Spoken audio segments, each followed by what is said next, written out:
All right, now that Peter is having a harder time getting down on his knees, what are we here for today? Hold on. Sell some lipstick. Today we are here because we have some Francin Pilsner from Linc Malts right in front of us, and we are going to be doing a side-by-side. This one is going to be a single infusion mash, and this one is going to be a 3-step mash. So right now, I've got both machines actually set to 115, so I'm gonna go ahead and mash into my anvil. So we have our 2 kettles here that we're going to be using to do our side-by-side. This one we will use to do our step mash, and we're going to do 3 different rests. This is currently set to 115 degrees, so we're aiming for somewhere around that 108, 109 degree temperature range. That's Fahrenheit for this first rest, which will be an acid rest. Meanwhile, this one will get mashed in at just our saccharification rest of 150 degrees. And so we're going to be doing 3 steps on this one. The second step is going to be 130 degrees, and then this one will finish out at 150 degrees, and that's where kind of our side-by-side will begin. Bam. Hey, it's been like a half hour already. Our acid rest is done, so let's crank her up to 130. Beep, beep, beep, beep, beep, beep, beep. Am I doing anything? Yes, I am. Sweet. Done. All right, so we just hit 150 degrees on our next mash rest here. Pedro just mashed in, but somebody forgot to push the record button. So you got it all on thought. So we're gonna have both of these sit for a 60-minute saccharification rest, and then we're gonna kind of bump that temperature up to 170 degrees for a mash out. Also, we have some water heating in a digiboil for our sparge water, and so we're gonna use 170 degree sparge water to sparge out both of these guys before we bring them up to the boil. Yeah, the idea is for the rest of this brew day, these 2 should go through a very identical process, and again through the fermentation and everything else. So we, from this point on, should have this and this doing the exact same thing, and that'll give us the best possible test of step mash versus not step mash. That's the theory behind it. All right, so we're at a boil right now. We got the microphone super close to our face in this shot because we are at full roll here in the tap room. The tap room's full, so we want to make sure that we're, getting some nice crispy audio. Crispy.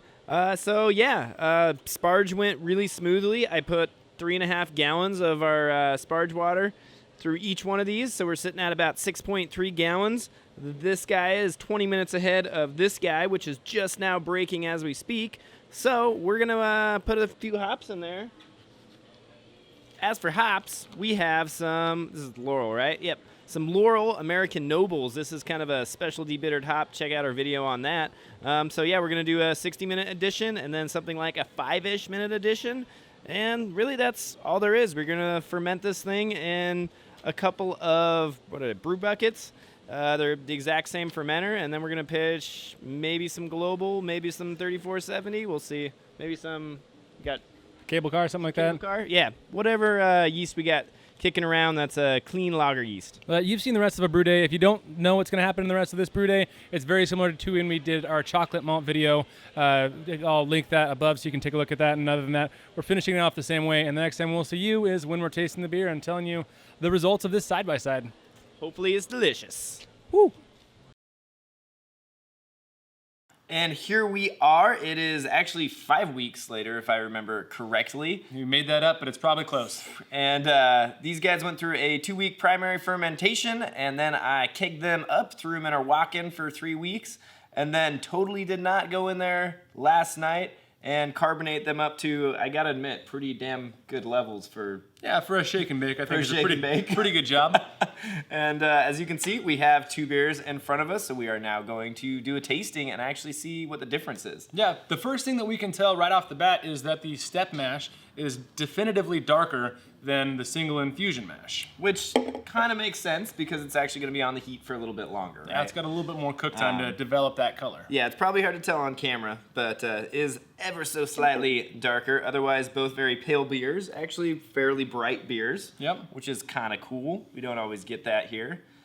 So yeah, should we start with the single then? Let's jump into the single and see what we think. Yeah. So first off, the single was going into the kegs much brighter than compared to the step mash. So that's one thing to note there. On the nose, I'm immediately getting a subtle fruity component, but mostly just a nice grain sweetness that's not overbearing, but it's definitely there. Grain sweetness, a little bit of sulfur, which is pretty typical. We did use the California lager yeast, actually, not a true lager strain to ferment this. Yep. Tastes puffy, maybe a little bit of drying effect from maybe some protein content in there. And fairly hop forward. Get some like hop zesty. brightness. Yeah, Not like IPA hop forward, but it's definitely like you've got your grain sweetness and some hops popping off the back of it, so you really develop that flavor. If I remember correctly, we actually used some of the debittered hops in this beer. I believe it was 2 ounces. Was it American Nobles? Yeah. Oh, I think we probably used something that was a little bit fruity. So yeah, it comes through very nice, actually, proper for the style. Very drinkable. I would put that in my mouth Yeah, all drinkable day long. beer, definitely kind of a hoppy beer, actually. Yeah. But otherwise, the malt itself is a very neutral malt, very neutral palate, because we also use Linc Malts Francin. Yes, which is it French or Czech? No, it's a traditional Czech lager malt. Perfect. Or Czech grain that they Pilsnered. Yeah. I think as for body, it's actually kind of thin for being that kind of a malt. Yeah, other than that proteininess, I don't get a lot in terms of mouthfeel. It's not puffing up in my mouth very much. Perfect. Which sounds about right. Fairly straightforward beer. All right, so now here's the real test. The step mash. Let's see if there is any difference. So the step mash actually smells almost slightly sweeter. Yeah, I actually get more, I would say, sweetness and like fruitiness on the nose. Some of that could be from some of the precursor acids that came from doing the acid rest. And just as a little aside, we did note that since we were busy at the shop that day when trying to do this side-by-side, the acid rest on this was longer than we would normally have it be. We'd normally do an acid rest for somewhere between 15 and 20 minutes. This probably acid rested for over an hour. Bam. Okay, and immediately, to me, it tastes mellower. It tastes mellower. You get a subtle fruitiness, a little bit of sharpness on the back end. But the one thing that I would say on the step mash one is that it's too thin.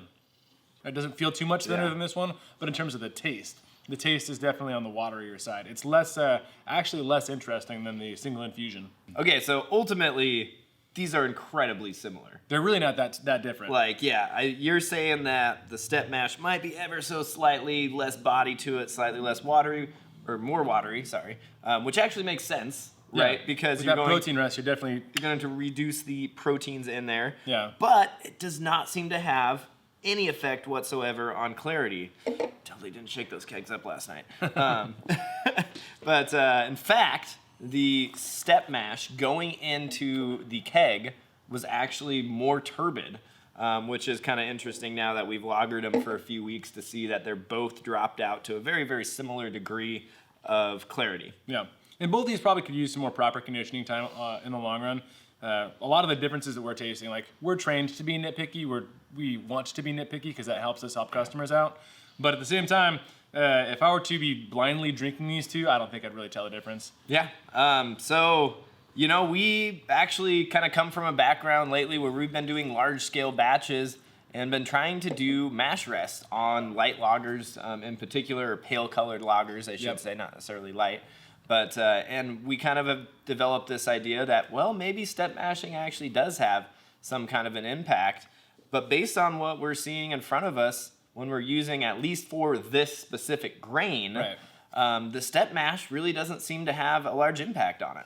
And that's kind of the bottom line, is it really does come down to what source material you're using in terms of whether or not you're going to get a lot of benefit or just a little bit of benefit from doing a step or a single infusion mash. In this instance, I actually prefer the single infusion mash better.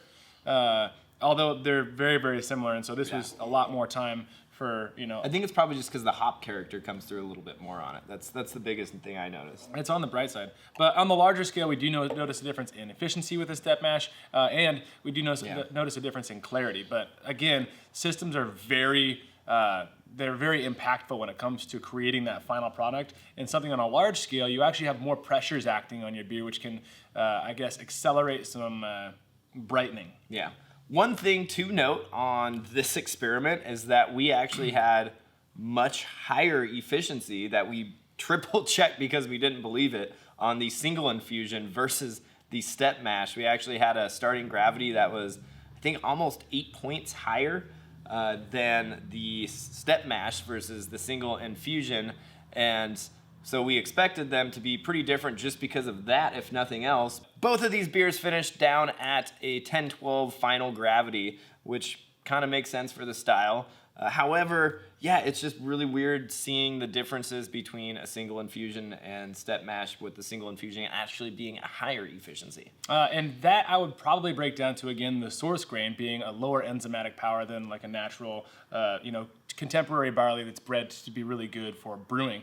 Basically, if you have lower enzymes at the very beginning and you're doing a long acid rest and a lot of and a protein rest, you can actually be doing something to either degrade some of those enzymes or make them so that they're not going to work as much when you get into your saccharification rest. And so that's kind of what I would attribute to in this particular case. With a highly enzymatic grain like Heidelberg or even just your base 2-row, I would almost always expect a higher efficiency off the step mash versus the not step mash. One other thing to note is that we did not actually brew these beers on identical systems, which obviously would have been the proper way to do this test. We actually had one mash and boil and one of the Anvil foundries going, both of them with supposedly the same wattage, but yes, slightly different systems, slightly different sparging methods to them. So with that said, take all this with a grain of salt. So what this really comes down to is we want to keep encouraging you guys to experiment on systems, on different grains, on all this stuff, because this is a very atypical experience,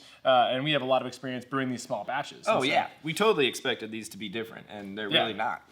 So don't be afraid to experiment, and the number one thing that I think I want you guys to all take away from this is brew experimentally, brew unabashed, and then just know that you're going to make good beer if you use good processes, and don't be so caught up in what that beer actually ends up being. Because, like I said, if you're trying new things, you can expect a certain result, but get this. I think definitely if you had somebody come up to you and said, "Oh no, you got to do step mashes if you're ever going to brew a proper lager," you could pretty much do this experiment and say, "Yeah, no, that's not the case, at least for this type of recipe." Anyway. That's pretty much sums up our step mashing side by side. Does it matter? I think that question's still out there, actually, because depends on your grains in your system and what you're going for. It might matter on the big system. We'll have to do another side by side with like a 5-barrel batch. 7-barrel side by side. Yeah, exactly. Boom. Anyway, we'll see you next time on Genus Brewing. Cheers. Cheers, folks. Bink.